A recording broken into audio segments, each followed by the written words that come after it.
My name is DeAndre Jones. I'm from Dallas, Texas. My team is No Cap, and when I'm back at home, I run a gym, somatic movement gym, teaching students, teaching kids, teens, young adults how to begin moving. Primarily a parkour gym, but we also teach martial arts as well. So we kind of try to teach the fight and the flight type of deal, you know what I mean? Definitely feel like I'm more suited for tagging.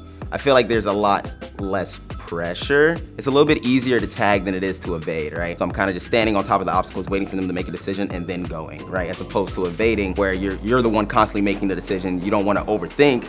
Is this the wrong decision? Should I not turn this way, right? But then again, you don't have time to think about it, you know? As the chaser, you can kind of just look at them and see what they're gonna do and then try to make your decision that way. My name's Jarrod Luty from Houston, Texas. I'm 22 and I'm on No Cap. Keeping it short, you know what I'm saying? Jarrod Luty, he's very, very focused, very driven, and highly competitive. And the man is quick. Even in practice, it was hard for us to catch him. So it's gonna be pretty intense. Jarrod was sniping people out there on the quad during practice. And even though none of us really have much experience other than Joey, Jarrod was able to cut people off, see where you're going. It's like he was reading our minds. He was just so fast. I've seen Wes compete in speed comps. We're very close in times, but Wes absolutely killed it in the practice. He's gonna be the surprise, you know? No one's quite heard of him. You know, he's pretty low-key in the community, but he's gonna kill it. Everyone's gonna be very, very surprised. My name's Wes Preston. I'm from the Dallas-Fort Worth area. I'm on Team No Cap. I love doing this stuff. Movement is what I fell in love with since I was really little. The weird thing is I came into this so nervous, and as soon as I stepped foot out there, I felt at home. Joey has the most experience on the team just because he's competed in World Chase Tag. But I know that if he gets his head in the game,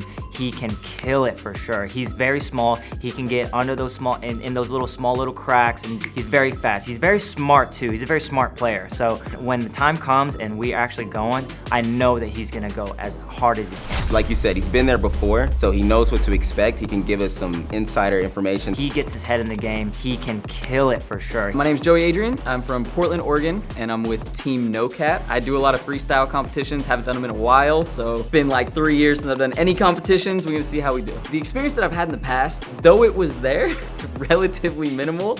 The big thing that I brought to the team is, especially beforehand, there was a little bit of stress going on, but not too much. Just helping them out understand like what the major pitfalls, at least last time when we were doing this, that we fell into, where it's like, you like to think you can juke people, but you can't really juke them unless you're in the right space. And you have to know when you're in the right space, and you have to know when you're not in the right space. And it's almost always better, instead of second guessing yourself, to just pick a path and go. Even if it's the wrong path, it's better than just freezing and giving them a free tag. That was my biggest problem when I first started, and directly into practice, the first like 3 tags were just because they kind of froze and were like, you went this way, I thought you were going this way. So keeping them in check, getting them to understand that we have to just pick a direction and go some of the times, especially when your brain's thinking too much. So the first time that we were in WCT, I literally just kind of sat by Seth. He was setting up our Airbnbs, he knew all the rules, he had everything on lock. So I was paying attention, but if I had a question, I just saved it for Seth because he always had the answer. So I was pretty much just listening to Seth, and I didn't realize how much work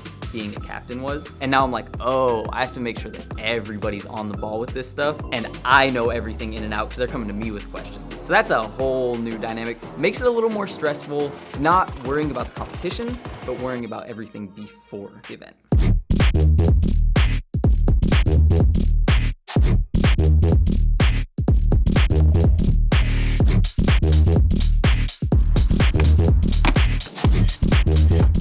Yes. Yes. Yes.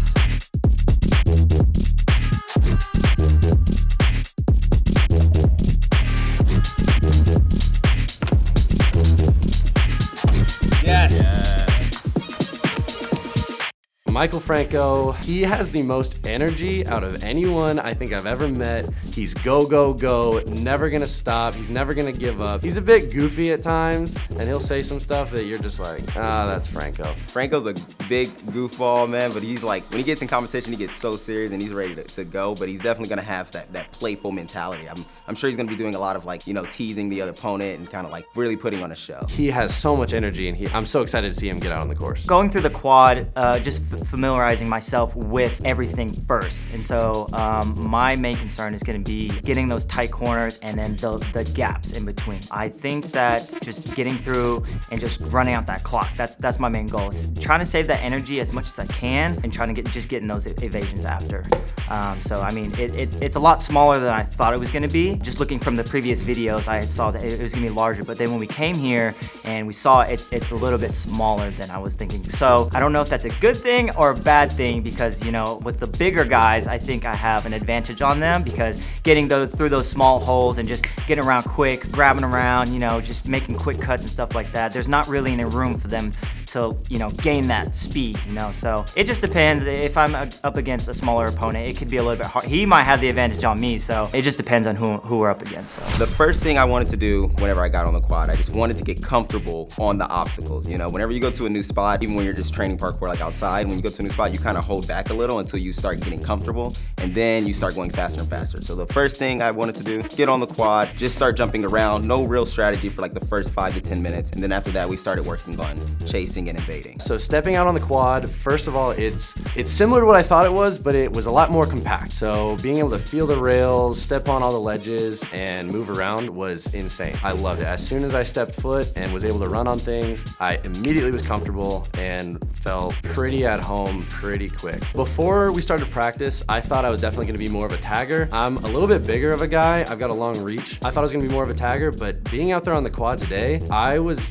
getting quite a few evasions. And I know it was just practice, but I felt really comfortable being able to see where people are coming from, juke, and especially using the bars to throw myself around. So honestly, I don't really know, but I'm really hoping to get a few good evasions. To me, it seems a little bit smaller, and it seems like some of the angles are cut off now. So it's harder to pick an angle as a tagger for me. In fact, I was really struggling. The first time I did this, 2 years ago, I felt pretty confident tagging, but it was hard for me to evade because everybody had this long reach. Now I'm really starting to feel the short reach that I have, and I have to actually get up on somebody or fully commit to the tag. And I think it's because the angles are sharp, like it's a little bit harder to cut off the angles. So I'm not running into people, I'm chasing behind them a lot more often, and that means that I have to really go for that reach. I like loading bay. I like it when I'm chasing a lot more than when I'm evading, but it also has, I feel like there's a lot of mind games that can go on there on either side, and it's fun to play those mind games. So no cap, I mean, you can interpret it the way you want, but for us, if you are doing something and you know you're lacking, you know you're not doing what you're supposed to, you're not hitting the gym, you know, that's a cap.